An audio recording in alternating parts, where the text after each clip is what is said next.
আসসালামু আলাইকুম রহমতুল্লাহি ওবরকাতুহ। সম্মানিত দর্শক, ডক্টর মোহাম্মদ ইউনূসের যে অন্তর্বর্তীকালীন সরকার বহুমুখী চাপের মধ্যে পড়েছে এবং একটি রাষ্ট্র সাধারণত সরকারের উপর অনেকটা নির্ভরশীল। তা সে গণতান্ত্রিক সরকার হোক কিংবা স্বৈরাচারী সরকার হোক, একনায়ক হোক কিংবা ফ্যাসিবাদ হোক, সরকারের উপর জনগণের যে চিন্তা চেতনা, মন এবং মানসিকতা এবং বিশ্বাস অবিশ্বাস সবকিছু মিলিয়ে যে একটা পরিবেশ পরিস্থিতির সৃষ্টি হয়, তার কারণে কিন্তু একটা জাতি কাজ করে, এগিয়ে যায় অথবা পিছিয়ে পড়ে। তো আমরা সেই দীর্ঘদিন ধরে যে জাতাকলে পিষ্ট হচ্ছি, সে 2014 সন থেকে নয়, ঠিক আমার মনে হচ্ছে 2013 সন থেকে সেই হেফাজতের যে আন্দোলন কিংবা তারও আগে যখন গণজাগরণ মঞ্চ হলো, তখন থেকে আমাদের যে অসুখ শুরু হলো, সেই অসুখ বাড়তে বাড়তে একেবারে আমাদেরকে বলতে গেলে এখন শুইয়ে ফেলেছে। আমরা বিষাদগ্রস্ত হয়ে পড়েছি, তারপর অনেকটা বিকলাঙ্গ হয়ে পড়েছি, মানসিক বিকারগ্রস্ত হয়ে পড়েছে। আমাদের একেবারে টপ টু লো, সর্বোচ্চ পর্যায় থেকে পক্ষে বিপক্ষে যারা সবাই আছি, আমাদের যে কোনো কথা, যে কোনো চিন্তা, যে কোনো চেতনার উপর আমরা ঘন্টা খানেক, অর্থাৎ মাত্র 60 মিনিট আমরা স্থির থাকতে পারছি না। এর মধ্যেই হয়তো আমাদের অস্থিরতা হচ্ছে, অথবা পরিবেশ পরিবর্তন হয়ে যাচ্ছে, অথবা কথাবার্তা যাকে বলা হয় এলোমেলো হয়ে যাচ্ছে।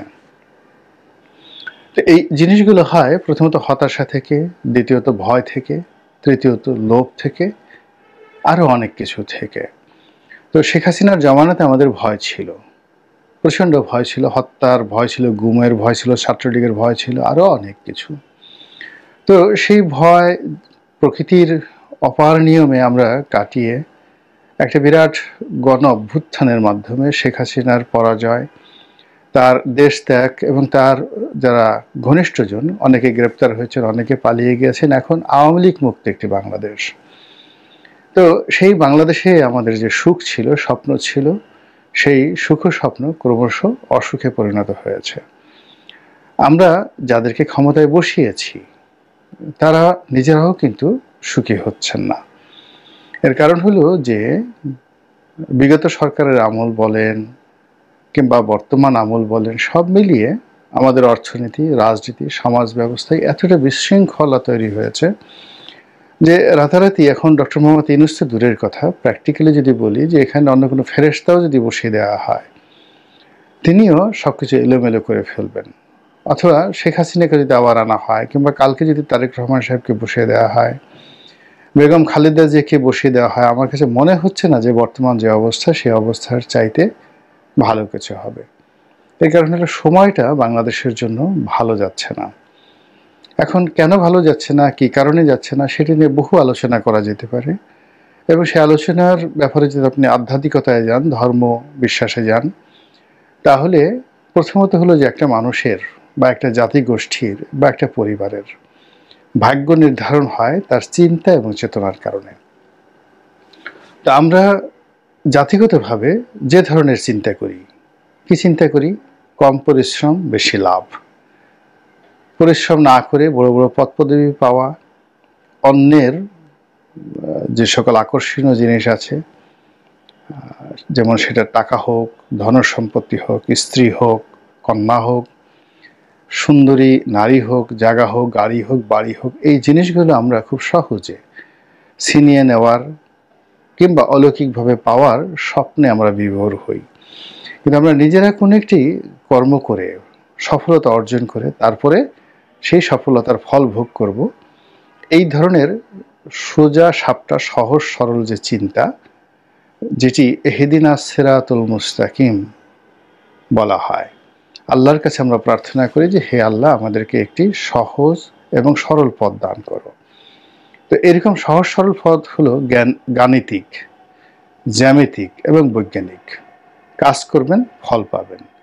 এর চাইতে আমরা পা চাটতে, তাবেদারি করতে, দালালি করতে এগুলো পছন্দ করি। এবং এই পছন্দ করার কারণে কি করেন, আমাদের রাজনৈতিক জীবনে আল্লাহ রাব্বুল আলামিন এমন সব নেতা দেন যারা দালালি পছন্দ করেন, যারা চাটুকার পছন্দ করেন এবং যারা এই সমস্ত লোক নিয়ে পরিবেশিত থাকতে পছন্দ করেন। এবং এর কারণে কি হচ্ছে, আমাদের এই জাতীয় জীবনে দীর্ঘকাল ধরে আমরা শুধুই খারাপ মানুষদেরকে পেয়েছি।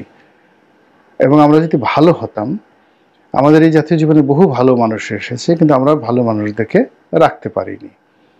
তাদেরকে হয়তো মেরে ফেলা হয়েছে, তাদেরকে তাড়িয়ে দেওয়া হয়েছে, অথবা এমন একটা পরিবেশ পরিস্থিতি তৈরি করা হয়েছে যেন তারা আর না আসে। প্রতি মুহূর্তে আমরা শুধু সমালোচনা করেছি। তো এই কারণে প্রকৃতিগতভাবে আমাদের জীবনে ঝড়, বৃষ্টি, বন্যা, বাদল থেকে শুরু করে প্রাকৃতিক দুর্যোগ এবং ভালো নেতা না পাওয়া এবং সামাজিক নানা রকম বিপত্তি, রোগ বালাই থেকে শুরু করে আরও অনেক কিছু হয়ে থাকে প্রাকৃতিকভাবে।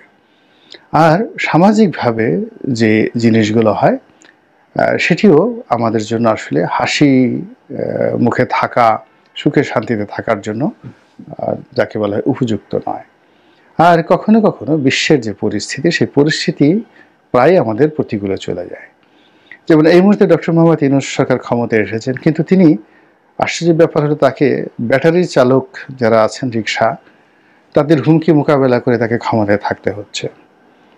এরপর দুটো কলেজের মারামারি, 7টা কলেজের দাবি দেওয়া, এরপর আরও অনেক কিছু ছোটোখাটো বিষয় নিয়ে এমন সব বিপদের মধ্যে এই সরকারকে তার ক্রান্তিকাল পার হতে হচ্ছে, যেটি নির্বাচিত সরকারের পক্ষে সম্ভব নয়। এবং এই 3 মাসে আমাদের যে বিবর্তনগুলো হয়েছে, সেই বিবর্তন হলো, যারা ভয় দেখাবেন, শাসন করবেন, তারা উল্টোভাবে ভয় পাচ্ছেন। অনেক পুলিশের কর্মকর্তা ভয়ে তারা তটস্থ থাকেন।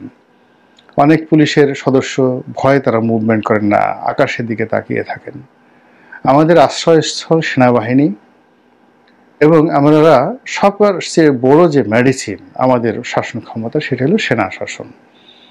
কিন্তু এই গত 3 মাসের অধিক সময় ধরে এই সেনাবাহিনী রাজপথে থাকার কারণে এখন তারাও পুলিশের সঙ্গে পাল্লা দিয়ে এই জনগণের যে মব, এটাকে মোকাবেলা করতে হচ্ছে। এবং অনেক ক্ষেত্রে তারা সাধারণ ছাত্র জনতার সঙ্গে মারামারি, কাটাকাটি, ইটপাট খেল নিক্ষেপ থেকে শুরু করে যাকে বলে এমন সব ঘটনার মধ্যে জড়িয়ে পড়ছেন, ফলে তাদের যে সম্মান, মর্যাদা, এই জিনিসগুলো থাকছে না। এখন তাদেরকে পুলিশের চাইতেও বলতে গেলে অসম্মানজনক এবং বিরূপ অবস্থার মধ্যে পড়তে হচ্ছে, এবং তারা ধৈর্য হারিয়ে ফেলছেন।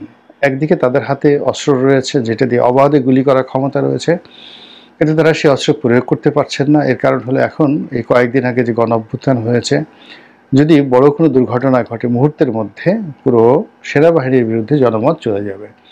আবার অন্যদিকে তাদেরা এই বিশাল একটা, আপনি চিন্তা করেন, একটা স্টেন গান কিংবা একটা 303 রাইফেল কিংবা একটা চাইনিজ অ্যাসল্ট রাইফেল, যেগুলো আর্মিরা ব্যবহার করে, এর একটার ওজন 10 কেজি 12 কেজি। তাদের যে বুট যেটা পরে থাকে, এই একটা বুটের ওজন 3 থেকে 4 কেজি।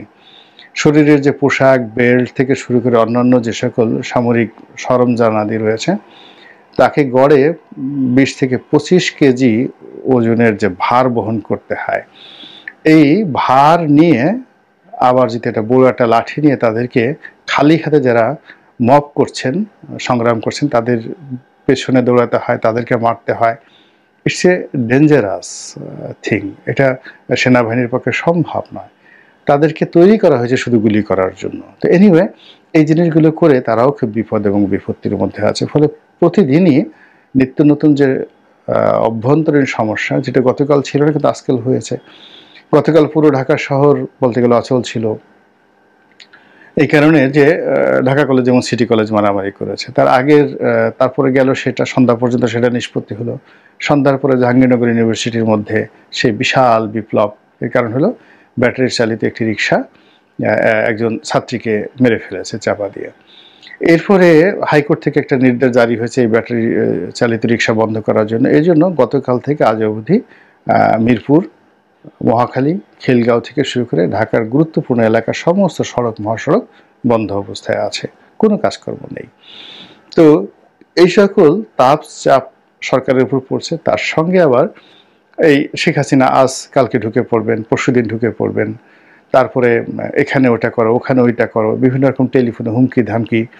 এই জিনিসগুলো মূলত ছড়িয়ে পড়েছে এবং ভাইরাস আকারে ছড়িয়ে পড়েছে, এবং যারা ভয় দেখাচ্ছে তারা টের পেয়ে গেছে যে তাদের কথা কগনিজেন্সে নেওয়া হয়, এবং তারা যে হুমকি ধামকি দেয়, এই হুমকি ধামকি দেওয়ার ফলে তারা কি করছে,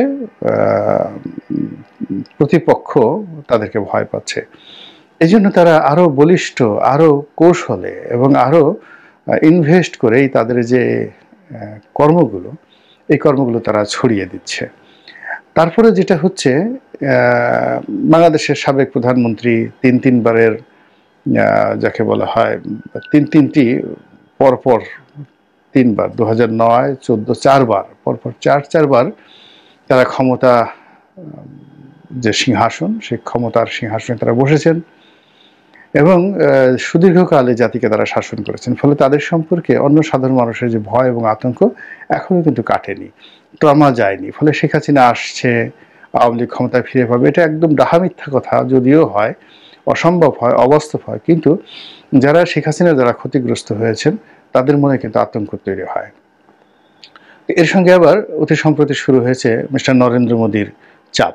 এর কারণ হলো নরেন্দ্র মোদী শেখ হাসিনাকে আশ্রয় দিয়েছেন, তাকে প্রমোট করছেন, এবং দিল্লির পক্ষ থেকে যে সকল কর্মকাণ্ড চালানো হচ্ছে, যেমন আমাদের ভারতীয় ভিসা একেবারে বন্ধ।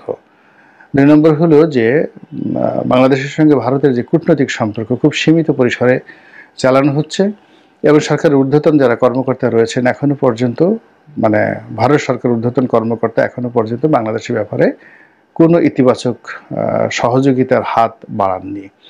অধিকাংশ তারা আড়ালে আবডালে যে সকল কর্মকাণ্ড করছেন এবং যে সকল অঙ্গভঙ্গি করছেন, তার রীতিমতো ইউনূস সরকারের উপর ভীষণ রকম একটা শারীরিক এবং মানসিক চাপ তৈরি করেছে।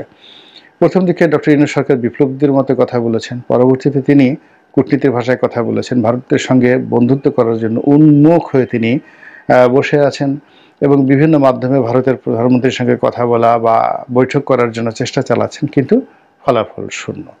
তো এই যখন 2 নম্বর সমস্যা, 2 নম্বর সমস্যার সঙ্গে আবার 3 নম্বর সমস্যা শুরু হলো ডোনাল্ড ট্রাম্পের বিজয়।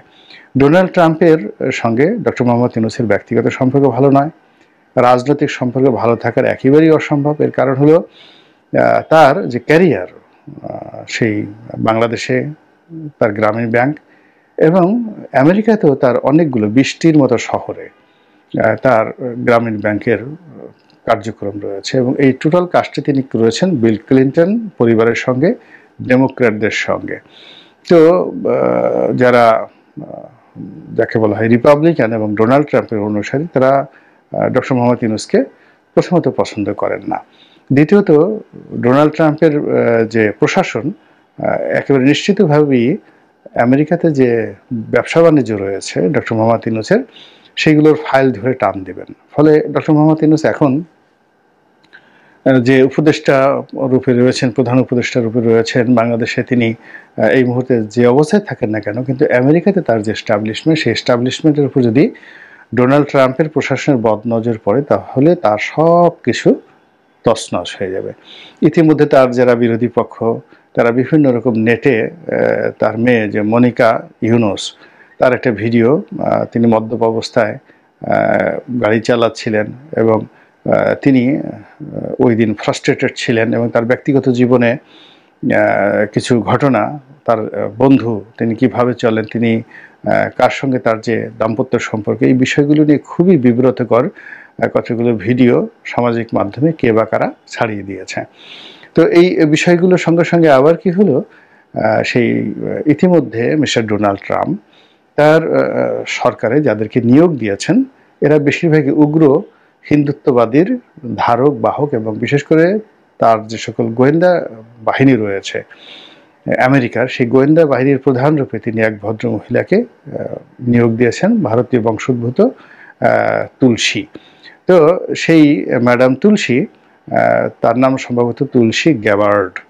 তো সেই ম্যাডাম তুলসী গ্যাবার্ড তিনি মূলত ইসকনের সঙ্গে সরাসরি জড়িত, ইসকনের প্রমোটার, এবং ইতিমধ্যেই তিনি নাতি দীর্ঘ একটি বক্তব্য দিয়েছেন বাংলাদেশের বিরুদ্ধে, একেবারে সরাসরি ডক্টর ইউনূসের বিরুদ্ধে, বাংলাদেশের বিরুদ্ধে, জনগণের বিরুদ্ধে, এবং এখানে তার সেই বক্তব্য হিন্দুদের পক্ষে গিয়েছে, আরও অনেক কিছু।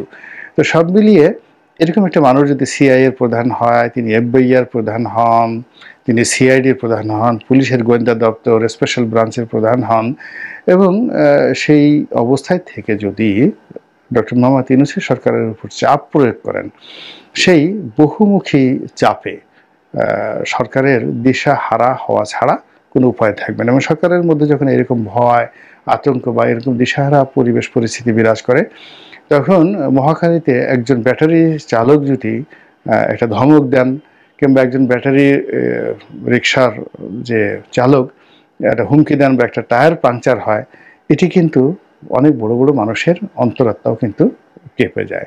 তো বাংলাদেশ যে একটা জটিল অবস্থার মধ্যে পড়েছে, সার্বিকভাবে, স্থানীয়ভাবে, আন্তর্জাতিকভাবে, আমরা যারা সাধারণ জনগণ, আমরা এর থেকে মুক্তি চাই। আমরা চাই যে আল্লাহ আমাদেরকে ভালো রাখুন, আল্লাহর কাছে দোয়া করি এবং যার যার অবস্থান থেকে যতটুকু সম্ভব নিজের জন্য, দেশের জন্য, জাতির জন্য আমরা কল্যাণকর কিছু কাজ করি, চিন্তা করি, ভাবনা করি এবং যারা দেশের কল্যাণে নিয়োজিত তাদেরকে সহযোগিতা করি।